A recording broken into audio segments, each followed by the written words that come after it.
নিউজের দিকে আমি পিসিআর কে বলবো বিগ ওয়ালে সেই ব্রেকিং দিতে। এই মুহূর্তে যে আপডেটের দিকে আমাদের নজর রাখতেই হবে, অবশ্যই আপনাদেরকে জানাবো এসআইআর এর শুনানিতে এবারে কার ডাক পড়েছে। প্রথমে লক্ষ্মীরতন শুক্লা, মোহাম্মদ শামীর পর এবারে মেহতাব হোসেন, তার ডাক পড়েছে এসআইআর এর শুনানিতে। যেমনটা এখনো পর্যন্ত জানা যাচ্ছে, প্রাক্তন জাতীয় ফুটবলারের ডাক পড়লো এসআইআর এর শুনানিতে। মেহতাব হোসেন গতকালই এসআইআর শুনানির নোটিশ হাতে পেয়েছেন বলে এখনো পর্যন্ত জানা যাচ্ছে। আগামী রবিবার দক্ষিণ 24 পরগনার মল্লিকপুরের শুনানি কেন্দ্রে তাকে ডেকে পাঠানো হয়েছে বলে জানা যাচ্ছে।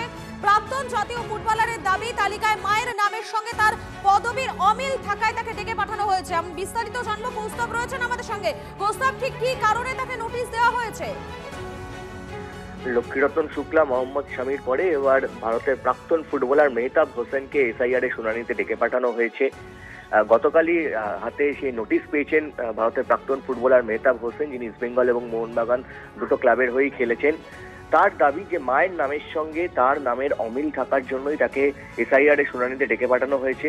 আগামী রবিবার মল্লিকপুর, মেহতাবের যেখানে জন্ম এবং বেড়ে ওঠা, সেই মল্লিকপুরের যে স্থানীয় যে শুনানি কেন্দ্র রয়েছে, সেই শুনানি কেন্দ্রে তিনি এসআইআর এর শুনানিতে হাজিরা দেবেন।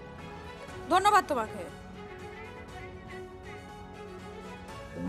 আমি জিজ্ঞেস করলাম কেন আমাকে দেখেছেন, বলছে আপনার মায়ের নামের সাথে মায়ের নাম একটু এদিক ওদিক আছে, নূরজাহান বেগম হোসেন। ঠিক আছে, তো মায়ের নাম তো নূরজাহান বেগম আছে, হোসেনটা আমাদের টাইটেল, ওখানে হয়তো করে দিয়েছে, আগে তো তাই ছিল তোমার ভোটার আইডি কার্ডে সব। তো আর কিছু বলার নেই, যেতে হবে, আর কি করা যাবে। সেখানে ভোট দিয়েছি এত বছর, 2002-এ ভোটার লিস্টে নাম আছে, ভোট দিয়েছি 2002-এ তোমার আব্দুসপুর হাই স্কুলে মল্লিকপুর। কিন্তু আমি তো তাও লাইনে দাঁড়াতে পারবো, তুমি বলো তো 70 বছর 75 বছর মানুষ যারা যাচ্ছে তারাও তো কষ্ট পাচ্ছেন, 1.5 ঘন্টা 2 ঘন্টা 3 ঘন্টা লাইনে দাঁড়িয়ে। এটা বুঝতে পারছি না আমি কেন, কি জন্যে।